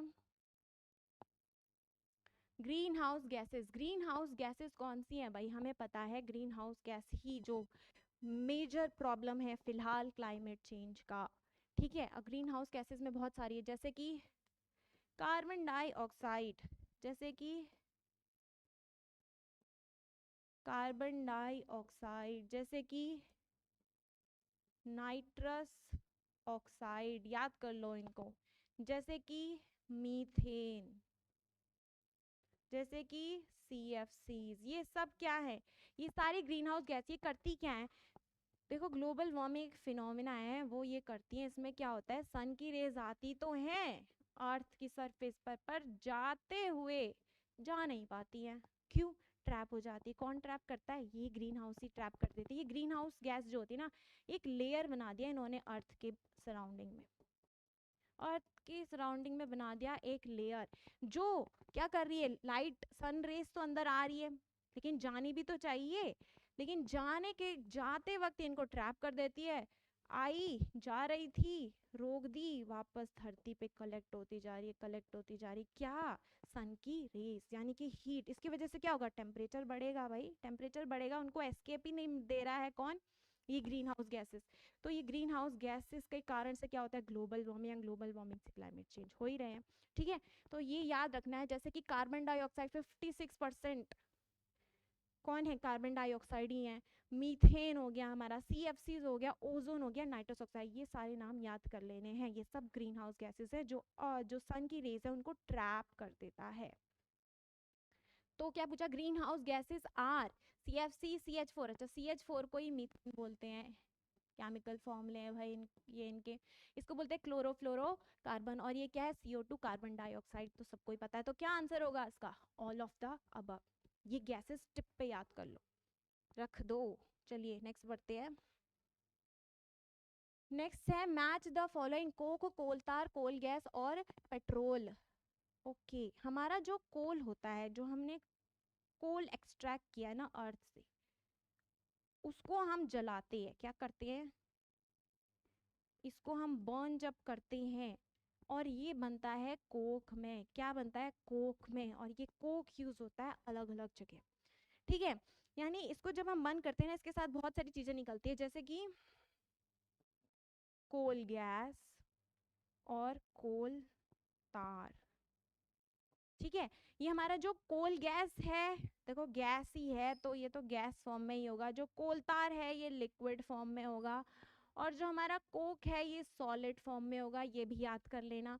तो कोल को तो जब तुम बर्न करते हो तो हमारे इससे अलग अलग प्रोडक्ट्स मिलते हैं, जैसे कि कोल गैस हो गया, कोल तार हो गया, कोक हो गया, सबका फॉर्म भी याद कर लो। कोक हमारा सॉलिड होता है, कोल गैस हमारा गैस की फॉर्म में होता है, और हमारा जो कोल तार है वो लिक्विड फॉर्म में होता है। और इनके फिर अलग अलग यूज, जैसे कि रोड बनाने में यूज हो गए, ठीक है, नेप्थलीन बॉल बनाने में यूज हो गया। अब तो नेप्थलीन बॉल जो होती है ना, वो बेसिकली कौन किससे बनता है, कोल तार से ही बनता है। नेक्स्ट है obtain from process of coal to get coke, कौन सा है, इसको अभी रहने दो, चलो नेक्स्ट पढ़ते हैं। Almost pure form of carbon, almost pure form of carbon कौन है, हमारा कोक है। कोक को ही हम प्योरेस्ट फॉर्म ऑफ कार्बन बोलते हैं, तो इसका आंसर क्या होगा, कोक होगा। क्योंकि ऑप्टेन, ये देखो जो ऑप्टेन वाला है ना, उसमें तो इतना सब कुछ बन रहा है, इसलिए हमने इसको थोड़ी देर के लिए स्किप किया है। नेक्स्ट देखते हैं पेट्रोलियम, पेट्रोलियम प्रोडक्ट किससे बनते हैं, पेट्रोल से बनते हैं। तो पूछा क्या है, देखो कोक ए का होगा 2, ए का होगा 2, ये कोल तार बी का होगा 4, बी का भी 4, चलो ठीक है। पेट्रोलियम डी का क्या होगा 3, डी का होगा 3, आंसर कौन होने वाला है, बी। समझ में आ गया। यानी पेट्रोल क्या है, पेट्रोल हो गया, एक मिनट कुछ गड़बड़ हुई है, कोक हो गया almost pure form of carbon, ए का हो गया है 2, कोल तार हो गया नेप्थलीन, बी का हो गया 4, डी का हो गया 3। अच्छा ये वाला होगा, ये नहीं होगा, इसको हम मिटा देते हैं, कौन सा होगा, डी का होगा 3 पेट्रोलियम, ठीक है। नेक्स्ट क्वेश्चन,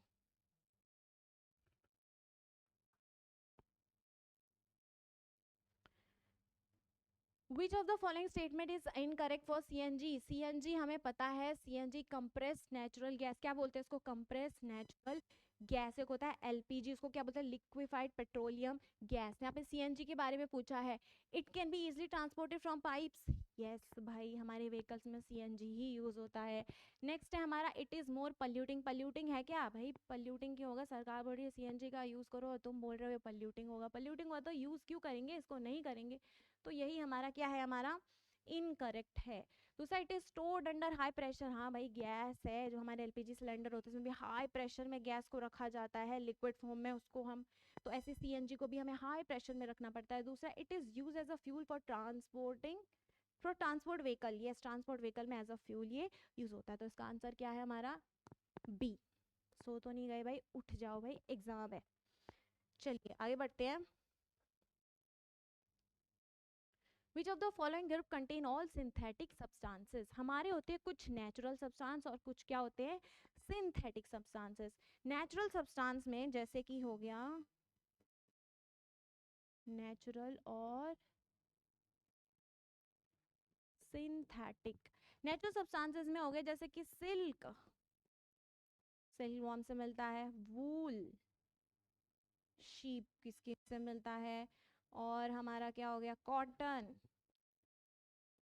ये सब किस में आते हैं, नेचुरल सब्सटेंस। और सिंथेटिक सब्सटेंस यानी कि मैन मेड, इनको क्या बोलते हैं, मैन मेड, ह्यूमन बनाता है इनको। इसमें क्या हो गए हमारे सिंथेटिक सब्सटेंसेस के एग्जांपल, पॉलीथीन सबसे बड़ा एग्जांपल, पॉलीथीन ही है भाई सारा कॉज करने का। तो हमारा पॉलीथीन हो गया, पॉलीविनाइल क्लोराइड हो गया, बेकेलाइट हो गया, टेफ्लॉन हो गया, मेलामीन हो गया, ये सब किसके एग्जांपल हैं, सिंथेटिक के होंगे। तो पूछा इनमें से कौन है जिसमें ऑल सिंथेटिक सब्सटेंसेस हैं, देखो नाइलन है, टेरिलीन है, वुल, वुल तो हमें नेचुरल में आता है, कॉटन भी हमारा नेचुरल में आता है, सिल्क और वुल भी नेचुरल में आता है। सिंथेटिक कौन रह गया, पीवीसी, पीवीसी का full form poly vinyl chloride. Next है पॉलीथीन, भाई फुल फॉर्म भी आ सकते हैं बिल्कुल। नेक्स्ट है बेकेलाइट, तो ये इसका आंसर हो गया। Next question, which is the thermosetting plastic. अच्छा, प्लास्टिक भी हमारे दो टाइप के होते हैं, एक होते हैं थर्मोप्लास्टिक और दूसरे होते हैं हमारे थर्मोसेटिंग। ठीक है, थर्मोप्लास्टिक वो होते हैं, उनको मेल्ट करो, मेल्ट हो जाएंगे, दोबारा से उसको कैसी भी शेप दे दो, फिर दोबारा से हीट करो, फिर से मेल्ट करो, दोबारा से रीहीट रीमेल्ट रीहीट रीमेल्ट हो सकते हैं। इसके एग्जांपल में जो नॉर्मली तुम्हारे डेली प्लास्टिक की बॉटल्स आती हैं, मिल्क की बॉटल आती है, जितने भी पॉलीथीन्स वगैरह होता है, ये सब थर्मो प्लास्टिक होता है। दूसरी चीज़ है थर्मोसेटिंग। थर्मोसेटिंग ऐसा होता है, एक बारी हीट कर लिया, उसने अपनी शेप चेंज कर दी, यानी वो मेल्ट हो गया, उसके बाद वो दोबारा उसको तुम छेड़ ही नहीं सकते, उसके बाद तो बोलेगा भाई मेरा हो गया आज का। तो उसको क्या बोलते हैं हम, थर्मोसेटिंग। ये जो थर्मोसेटिंग प्लास्टिक है, ये बेसिकली बनते हैं, जैसे कुछ भी अप्लायंस होते हैं आपके, बर्तन यूटेंसिल्स के हैंडल वगैरह, ये सब किसके बनते हैं, हमारे थर्मोसेटिंग के बनते हैं। इसके एग्जाम्पल में जैसे कि मेलानिन हो गया, मेलामाइन हो गया, टेफ्लॉन हो गया, ये सब किसके एग्जाम्पल है, हमारे थर्मोसेटिंग के। पॉलीथीन किसका एग्जाम्पल है, थर्मोप्लास्टिक का। पीवीसी थर्मोप्लास्टिक का। नायलन, भाई नायलन तुम्हें पता है सिंथेटिक फाइबर होता है। मेलानिन किस में आ गया हमारा, थर्मोसेटिंग का। इसका एग्जाम्पल क्या होगा, इसका आंसर क्या होगा, मेलानिन होगा। Melamine, melamine. ऑलराइट, आगे बढ़ते हैं। Which of the following is not a rabi crop. अच्छा, क्रॉप होती है दो तरह की, एक होती है राबी और एक होती है खारीफ। जो हमारी खारीफ क्रॉप होती है, इसको हम लगाते हैं रेनी सीजन में, यानी ये लगेगी जून के महीने में और कटेगी सितंबर के महीने में। ठीक है, दूसरी क्रॉप होती है राबी क्रॉप, ये लगती है हमारी अक्टूबर के महीने में और चलती है लगभग अप्रैल के महीने में, इसको काट देते हैं। तो इतना याद रख देना है। खरीफ रेनी सीजन, इनको चाहिए होता है छक पानी। खरीफ क्रॉप को क्या चाहिए होता है, बहुत पानी चाहिए होता है। ठीक है, इसके एग्जाम्पल जितने भी पैडी वाले होते हैं, पानी इनको काफ़ी चाहिए होता है, तो पैडी हो गया हमारा, राइस उसी में पैडी क्रॉप में आ गया। ग्राउंड नट्स हो गए, सोयाबीन्स हो गए, रागी हो गई, कॉर्न हो गई, ये सब किसके एग्जाम्पल हैं, खरीफ क्रॉप के एग्जाम्पल है, याद कर लो। और नेक्स्ट है राबी क्रॉप। राबी में आते हैं मेरे वीट, पीज, मस्टर्ड, ग्राम्स, ये सब किस में आते हैं, राबी में। ये एग्जाम्पल याद कर लो, इसमें स्पेशली राइस आता है, या फिर राइस की जगह पे पैडी बोल देंगे, पैडी भी वही है। नेक्स्ट हमारा ग्राउंड नट्स भी याद कर लो, एक होता है कॉर्न, कॉर्न भी याद कर लो। इसमें कौन सी आ गई, ये सब याद कर लो। इतने एग्जाम्पल होते बहुत सारे, तुम्हें इतने एग्जाम्पल, एग्जामिनर यही क्वेश्चन बार बारी बार यही एग्जाम्पल देता है। चलिए आगे बढ़ते हैं। अच्छा, इसका क्या है, which is not a rabi crop. Wheat क्या है भाई, वीट एक राबी क्रॉप है, पी एक राबी क्रॉप है, मस्टर्ड है, और पैडी जो है यही क्या है, एक खरीफ क्रॉप है। नेक्स्ट है, tadpole develop into an adult by the process of. जो फ्रॉग साइकिल सबने पढ़ी है कि वो एक अडल्ट फ्रॉग अंडे देगा, अंडे से टेडपोल होगा, टेडपोल से उसके बाद उसका फर्दर डेवलपमेंट होगा, टेल आएगी, लेग आएगा, उसके बाद पूरा एक अडल्ट फ्रॉग फ्रॉग बनेगा। ठीक है, ये जो पूरी साइकिल होती है ना, इसको हम बोलते हैं मेटामॉर्फोसिस। क्या बोलते हैं, मेटामॉर्फोसिस। यानी ये जो टेडपोल से बनता है एक अडल्ट फ्रॉग, इस प्रोसेस को हम क्या बोलते हैं, मेटामॉर्फोसिस। याद कर लेना, ठीक है। बडिंग तुम्हें पता है, बडिंग क्या होती है, जिसमें एसेक्सुअल टाइप ऑफ रिप्रोडक्शन होता है, जिसमें एक बर्ड जैसा निकलता है पेरेंट पे, और उसी से फर्दर डेवलप होके नए इंडिविजुअल बनते हैं, वो किस में आता है, बडिंग। इसका एग्जाम्पल कौन है बडिंग का, ईस्ट। ठीक है, नेक्स्ट है फर्टिलाइजेशन। तुम्हें पता है फर्टिलाइजेशन क्या होता है भाई, मेल गैमीट और फीमेल गैमीट, इन दोनों का होगा क्या, फ्यूजन। ये मिलेंगे और बनेगा एक जायगोट। याद कर लो, मेल और फीमेल गैमेट मिलते हैं, फ्यूजन होता है और जायगोट बनता है, और ये जायगोट बनने के प्रोसेस को ही हम क्या बोलते हैं, फर्टिलाइजेशन बोलते हैं। हाँ, एम्बीडिंग क्या होता है, यूट्रस की वॉल पे जब हमारा ओव्यूल होता है वो लग जाता है, उसको हम एम्बेडिंग बोल देते हैं, और कोई डाउट नहीं होना चाहिए। आगे बढ़ते हैं।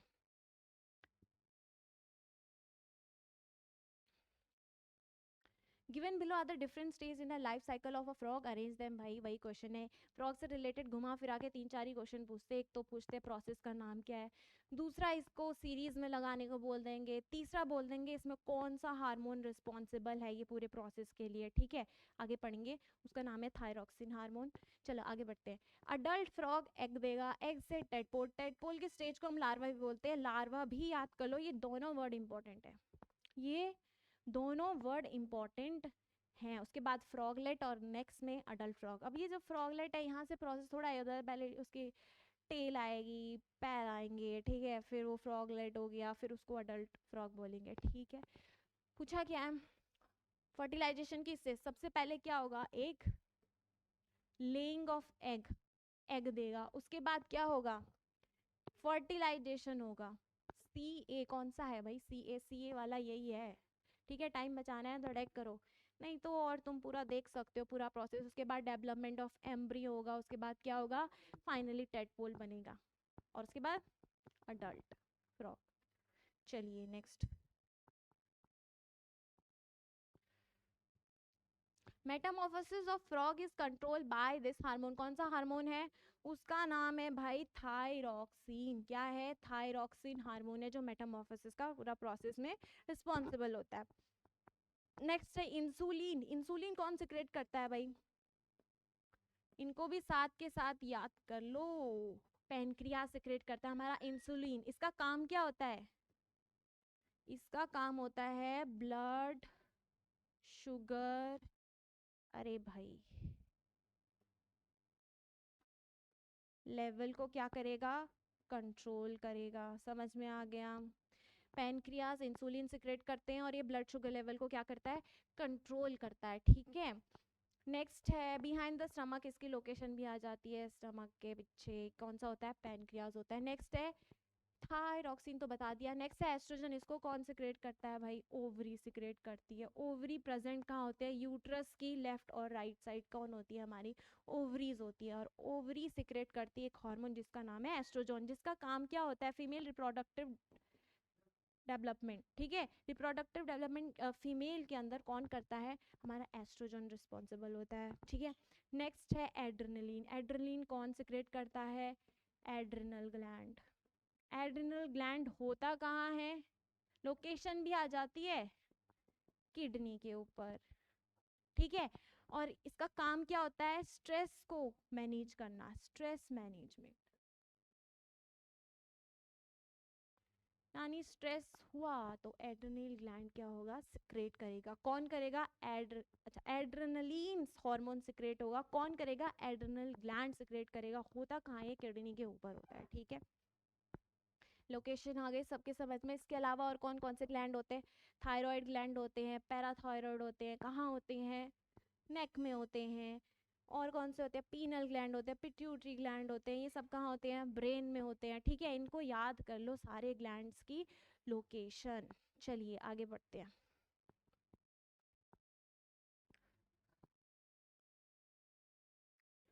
Which of the following are present only in plant cell. Plant cell में कौन सा प्रेजेंट होता है, ओनली इन प्लांट सेल। देखो प्लांट और एनिमल सेल में जो मेजर डिफरेंस होता है वो एक तो होता है सेल वॉल का। सेल वॉल प्लांट सेल में होती है और एनिमल सेल में नहीं होती है। और ये जो सेल वॉल होती है ना, ये बनी होती है सेल्यूलोज की। किसकी बनी होती है, सेल्यूलोज की। ठीक है, प्लांट सेल, जो प्लांट की जो सेल वॉल होती है, जो आउटर मोस्ट कवरिंग होती है, उसको सेल वॉल बोलते हैं प्लांट में, और वो बनी होती है सेल्यूलोज की। और उसके अंदर और क्या होते हैं, सेल मेम्ब्रेन दोनों में होता है, एनिमल में भी होता है, प्लांट में भी होता है। एक तो हो गया सेल वॉल, दूसरा क्या है, दूसरा हमारा क्लोरोप्लास्ट। ये भी किस में प्रेजेंट होता है, ये प्लांट में ही प्रेजेंट है, जिसकी वजह से उनको ग्रीन कलर मिलता है। ठीक है, तो यहाँ पे बी और सी, बी और सी कौन सा है, ये only present in plant cell. बाकी न्यूक्लियर, न्यूक्लियर न्यूक्लियस किस में होता है? न्यूक्लियस होगा ये, न्यूक्लियस और सेल मेम्ब्रेन दोनों में ही प्रेजेंट होता है। मेजर डिफरेंस प्लांट सेल और एनिमल सेल का यही है। उसके अलावा वैक्यूल जो होता है वो प्लांट सेल का बड़ा और सेंटर पे होता है, सेंट्रलाइज्ड होता है। और जो एनिमल का है वो थोड़ा साइड में, थोड़ा छोटा साइज का होता है। ये तीन डिफरेंस, एक तो वैक्यूल, एक सेल वॉल और तीसरा क्लोरोप्लास्ट। आगे बढ़ते हैं।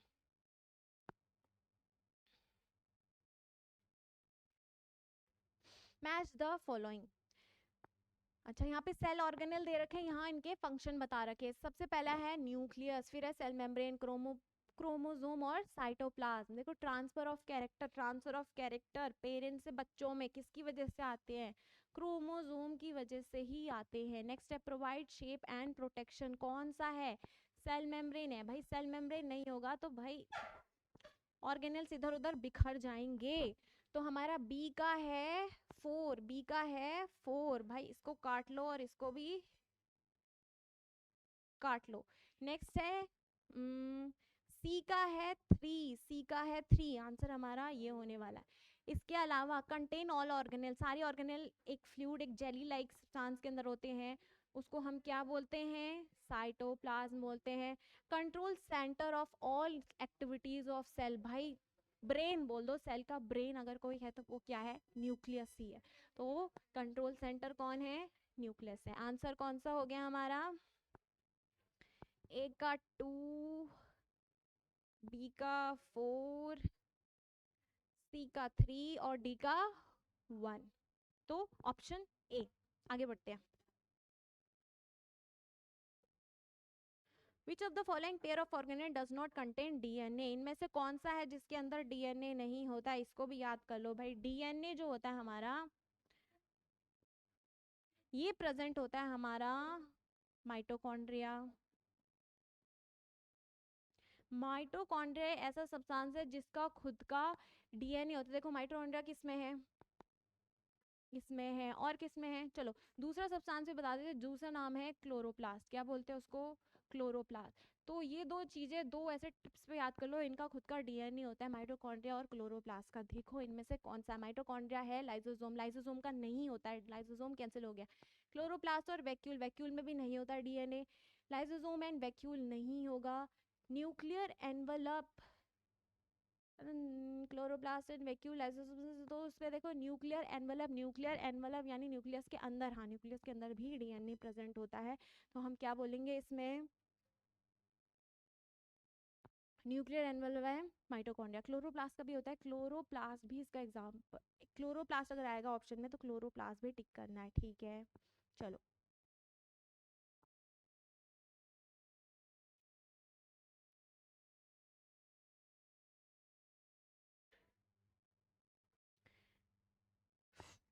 नेक्स्ट क्वेश्चन है हमारा। DNA does not have, DNA के पास क्या नहीं होता है भाई हमारा? एक होता है डीएनए और एक होता है आरएनए। इसका फुल फॉर्म क्या होता है? D oxy ribo nucleic acid. इसको क्या बोलते हैं? Ribo nucleic acid. Deoxy ribo nucleic acid and ribo nucleic acid. पहले तो फुल फॉर्म याद कर लो, फुल फॉर्म आ सकती है। दूसरी चीज, डीएनए के पास, डीएनए के पास होता है आज टीचर गुस्सा 6, और इसका करो आज उस्ताद गुस्सा 6। आज टीचर गुस्सा 6, ये थोड़ा एक ट्रिक है। ट्रिक क्या है? आज टीचर गुस्सा 6, इसका आज का मतलब होता है, देखो जो हमारे डीएनए और आरएनए होते हैं इनके कुछ बिल्डिंग ब्लॉक होते हैं जिनकी वजह से ये बने होते हैं, ठीक है। इनको बोलते हैं नाइट्रोजस सब्सटेंसेस। तो इसमें क्या होता है, ये कुछ सब्सटेंसेस जिनसे ये हमारा डीएनए बना होता है, इनके बिल्डिंग ब्लॉक होते हैं। तो उसको याद करने के लिए ट्रिक है आज टीचर गुस्सा 6, यानी आज टीचर क्या है? गुस्सा है। तो आज एडनीन, टीचर टी थाइमीन, गुस्सा जी ग्वामीन, और 6 यानी कि cytosine.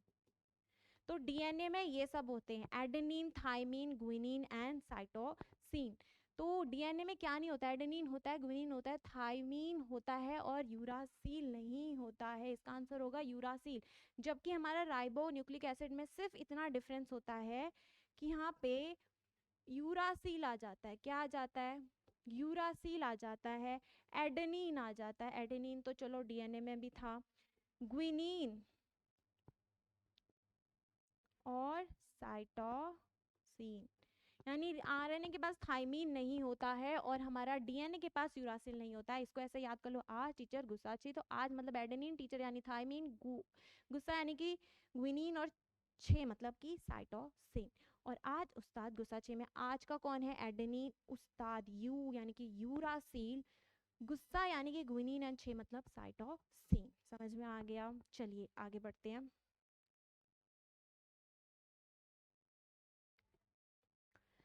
pollination occurring from one flower to another of same plant, ये क्या होगा?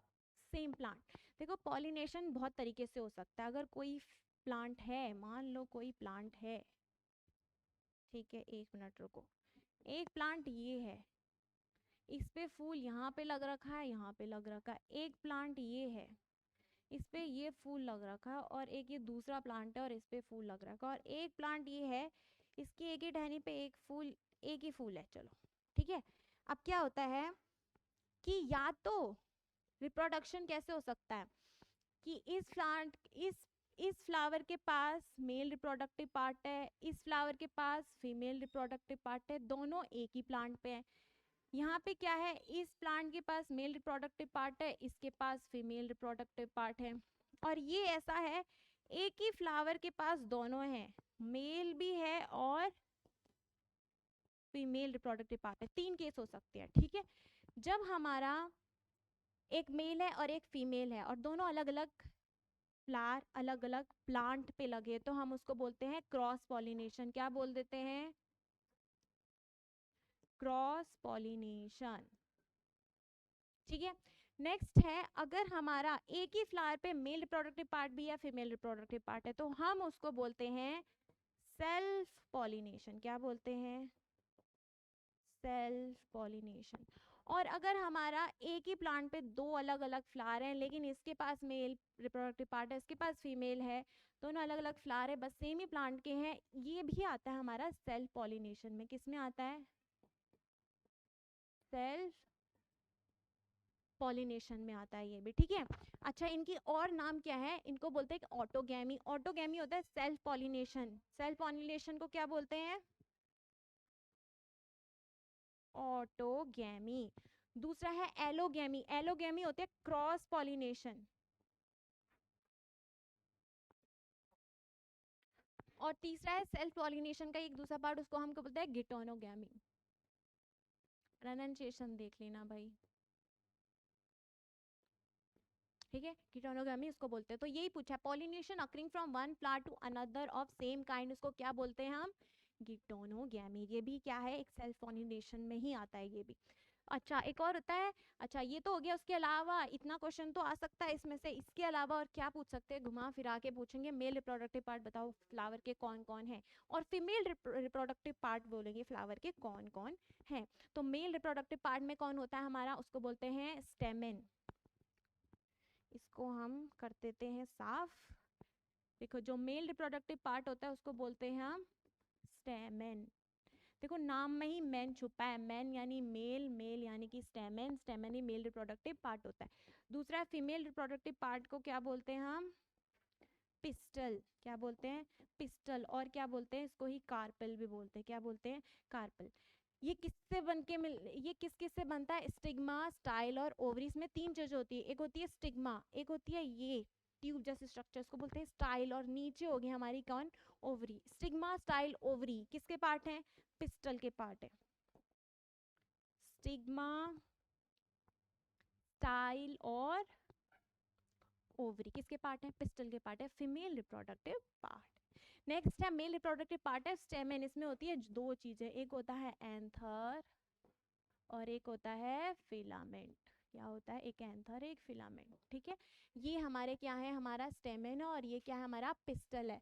स्टेमेन में होंगे पोलन ग्रेन्स, पोलन ग्रेन्स कहाँ होंगे, स्टेमेन के यानी एंथर के ऊपर होंगे। एंथर के ऊपर से यहाँ से ये जाएंगे किसी भी वे से, एनिमल के थ्रू, इंसेक्ट्स के थ्रू, बर्ड के थ्रू, पोलन यहाँ से ट्रांसफर होंगे स्टिग्मा के ऊपर, स्टिग्मा से जाएंगे इस पाइप के थ्रू जिसको बोलते हैं स्टाइल, और जाएंगे ओवरी के अंदर। ओवरी में बैठे हुए हमारे ओव्यूल, कौन बैठे हुए हैं, ओव्यूल, और पोलन मिक्स होंगे, फर्टिलाइजेशन होगा और क्या बनेगा, जाइगोट, और जाइगोट डेवलप्ड हो गया एम्ब्रियो में, और एम्ब्रियो डेवलप्ड हो गया हमारा किसमें, सीड। अच्छा देखो, इसमें एक चीज याद कर दो, हमारा जो ओव्यूल होता है वो डेवलप होता है सीड में, और जो हमारा एम्ब्रियो सॉरी ओवरी होता है, ओवरी ये किस में बनाता है, ये बनाता है फ्रूट में। इतना याद कर लो, ये ओवरी है ना, ये बाद में डेवलप होकर एक फ्रूट बना देगा, और जो ये जो पत्ते वत्ते हैं फूल के वो सब झड़ जाते हैं। ठीक है, इतना याद करना है। तो एक क्वेश्चन ये भी बन जाता है कि कौन किस में डेवलप होता है, ओव्यूल सीड में और ओवरी फ्रूट में। इतना आ गया समझ में। चलिए आगे बढ़ते हैं।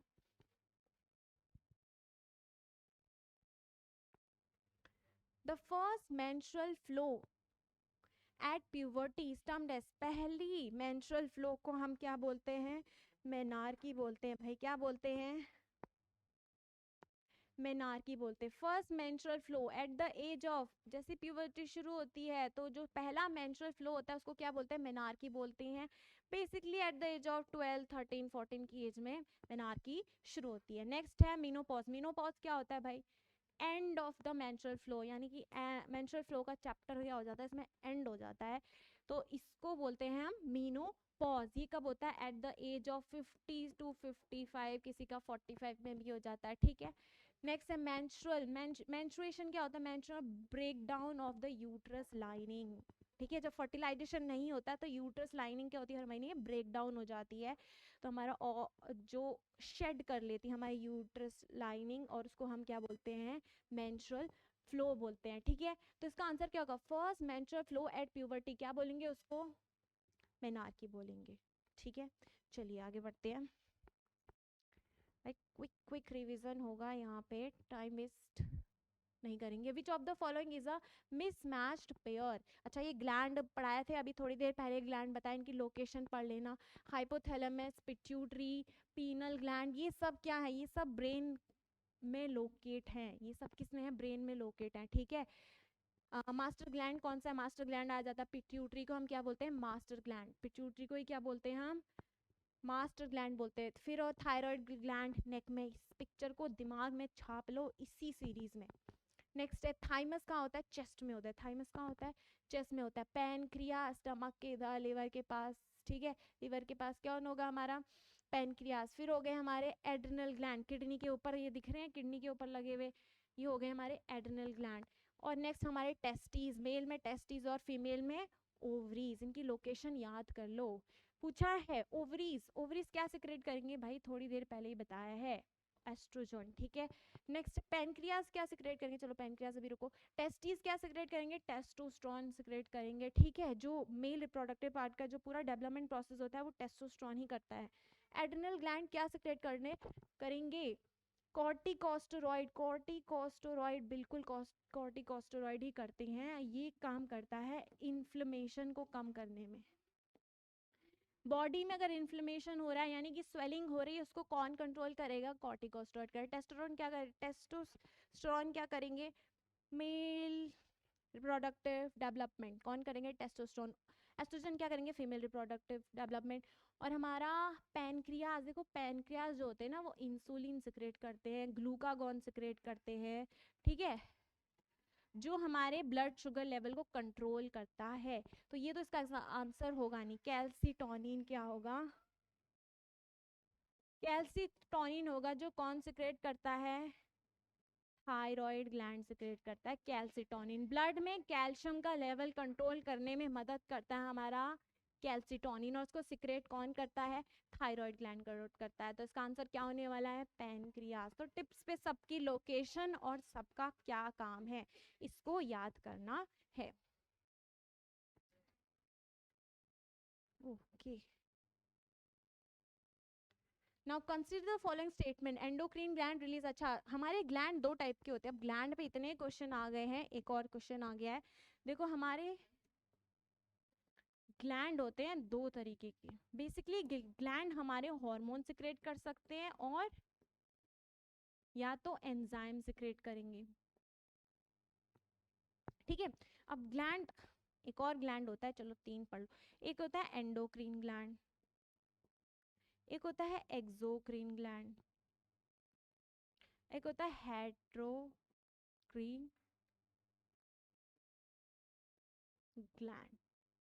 ठीक है, heterocrine gland, exocrine gland and endocrine gland. Endocrine gland जो होते हैं उनको हम बोलते हैं डक्टलेस ग्लैंड, यानी इनको डक्ट की जरूरत नहीं पड़ती है इधर से उधर पहुंचने के लिए। दूसरा है एक्सोक्रीन ग्लैंड, इनको डक्ट की जरूरत पड़ती है। ठीक है, ये जो एंडोक्रीन ग्लैंड होते हैं ना, ये सिक्रेट करते हैं हार्मोन। क्या सिक्रेट करते हैं? हार्मोन। और जो हमारे एक्सोक्रीन ग्लैंड है, ये सिक्रेट करते हैं एंजाइम्स। ये सिक्रेट करते हैं एंजाइम। एंजाइम्स क्या होते हैं? कैटलिस्ट होते हैं जो किसी रिएक्शन को तेजी से करवा देते हैं। और एक्सोक्रीन ग्लैंड वो हैं जो सिक्रेट करते हैं हार्मोन्स भी और एंजाइम्स भी। कुछ ग्लैंड ऐसे होते हैं जो दोनों ही सिक्रेट करते हैं। इसका एग्जांपल कौन है? पैनक्रियास। कौन है? पैनक्रियास। ठीक है, एक्सोक्रीन ग्लैंड, डक्टलेस ग्लैंड, ये पर्टिकुलर लोकेशन पे जाएंगे, जैसे कि स्वेट ग्लैंड हो गया हमारे स्किन पे, सलाइवरी ग्लैंड हमारे माउथ में। ठीक है, एक पर्टिकुलर लोकेशन होगी किसकी? एक्सोक्रीन ग्लैंड की। और एंडोक्रीन डक्टलेस ग्लैंड होते हैं डायरेक्ट ब्लड में अपने हार्मोन सिक्रेट करते हैं। ठीक है, तो अब तक जितने भी ग्लैंड पढ़े हैं तुमने, पिट्यूटरी ग्लैंड, एड्रिनल, थायराइड, जितने भी ग्लैंड है ना, ये सब किस में है? एंडोक्रीन ग्लैंड है, एक्सेप्ट पैनक्रियास। पैनक्रियास किस में आता है? हेट्रोक्रीन ग्लैंड, यानी ये सिक्रेट करेगा हार्मोन्स भी और एंजाइम्स भी। क्वेश्चन क्या था? Endocrine gland release hormone into the blood stream to reach a target site. हाँ भाई, इनको डक्ट नहीं होता है इनके पास, तो ये ब्लड से ही सब जगह पहुंच जाते हैं। बिल्कुल सही है। Hormones are not chemical substance. Hormone जो होते हैं वो केमिकल सब्सटेंस ही होते हैं, तो ये क्या हो गया? गलत। Only option A is correct. चलिए आगे बढ़ते हैं, इसको टिप्स पे याद कर लो भाई।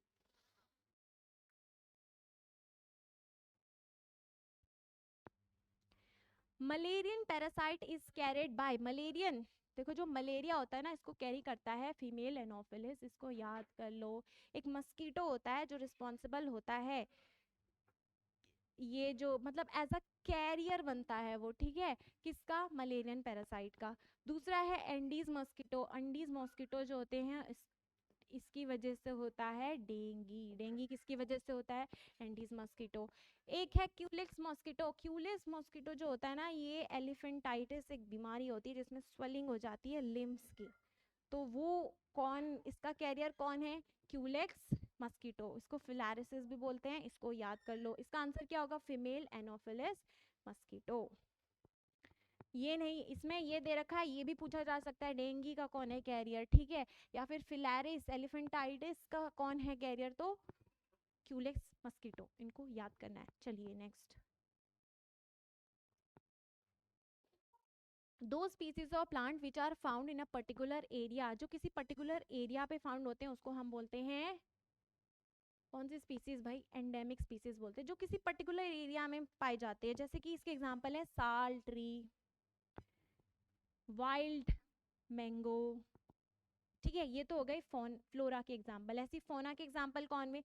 फ्लाइंग स्क्वेरल, इंडियन स्क्वेरल, ये किसके एग्जांपल हो गए? फोना के एग्जांपल हो गए।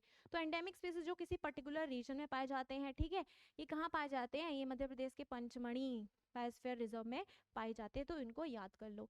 अच्छा ठीक है, दो स्पीसीज, इसका आंसर हो गया एंडेमिक स्पीसीज। उसके बाद होते हैं एंडेंजर्ड स्पीसीज। क्या होती है एंडेंजर्ड स्पीसीज? वो स्पीसीज होती है जो कगार पे है, किसके? एक्सटिंक्शन के कगार पे। यानी अगर इन पे ध्यान नहीं दिया तो इन फ्यूचर हमें ऐसा हो सकता है कि ये देखने को ना मिले। समझ में आ गया? उनको बोलते हैं एंडेंजर्ड स्पीसीज। में क्या आ सकते हैं? इसमें बंगाल टाइगर आ सकता है, एशियाटिक लायन आ सकते हैं। ठीक है, वो सब किस में आ गए? वो सब एंडेंजर्ड स्पीसीज में आ गए। एंडेमिक स्पीसीज आगे समझ में। एंडेमिक स्पीसीज के एग्जांपल भी याद कर लो, sal tree, wild mango, flying squirrel, Indian squirrel. चलिए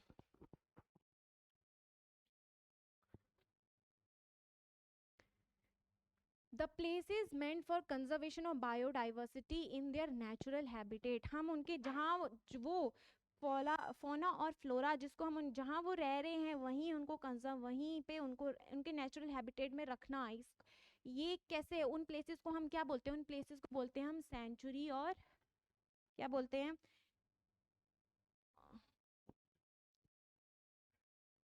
एक मिनट बच्चों, ये देखना ये क्या हुआ विवेक।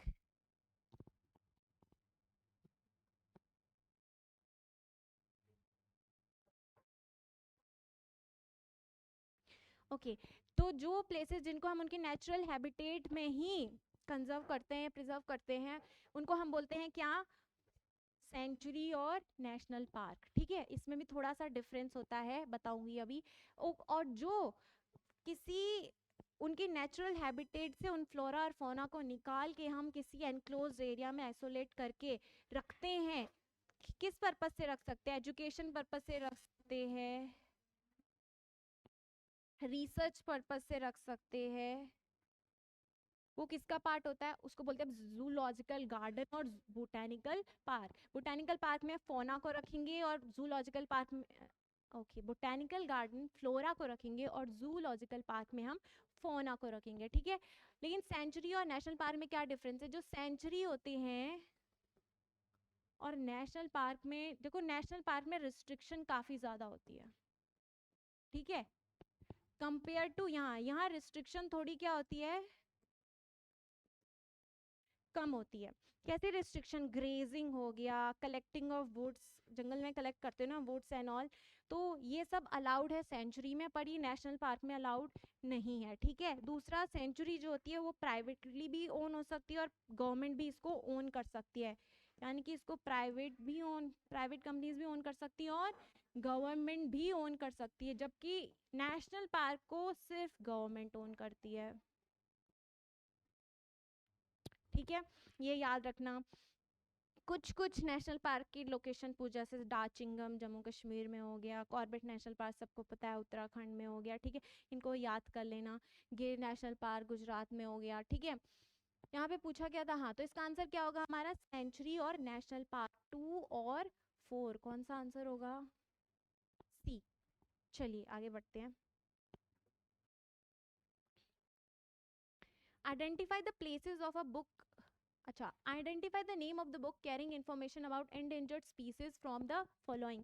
देखो उसको बोलते हैं हम रेड डाटा बुक, क्या बोलते हैं, रेड डाटा बुक। इसको कौन रिलीज करता है, IUCN, international union for conservation of nature. क्या बोलते हैं, इंटरनेशनल IUCN, इसको बोलते हैं हम international union for conservation of nature, nature को कंजर्वेशन के लिए। ठीक है, तो ये जो होती है एक डाटा, एक बुक लिस्ट करती, एक बुक इशू करती है जिसका नाम है रेड डाटा बुक। इसमें क्या होता है, इसमें रिकॉर्ड होता है सारे फ्लोरा फोना की जितनी भी स्पीसीज का रिकॉर्ड होता है कि किस कगार में वो एक्सटिंक्शन के कगार में है, कि उनको केयर की ज़रूरत है, उनके बारे में इसमें इंफॉर्मेशन होगी। और ये ज़रूरी है ताकि उन पर और बेटर हम रिसर्च कर सकते हैं, उनके बारे में पढ़ सकते हैं और अपने हाथ से डेवलपमेंट कर सकते हैं उससे रिलेटेड। समझ में आ गया, तो उसका क्या होगा, रेड डाटा।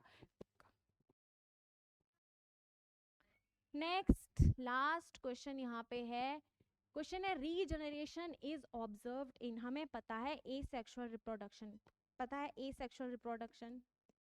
भाई ये क्वेश्चन बहुत इंपॉर्टेंट है। ए सेक्सुअल रिप्रोडक्शन में अलग अलग टाइप की होते हैं, जैसे कि एक होता है बडिंग,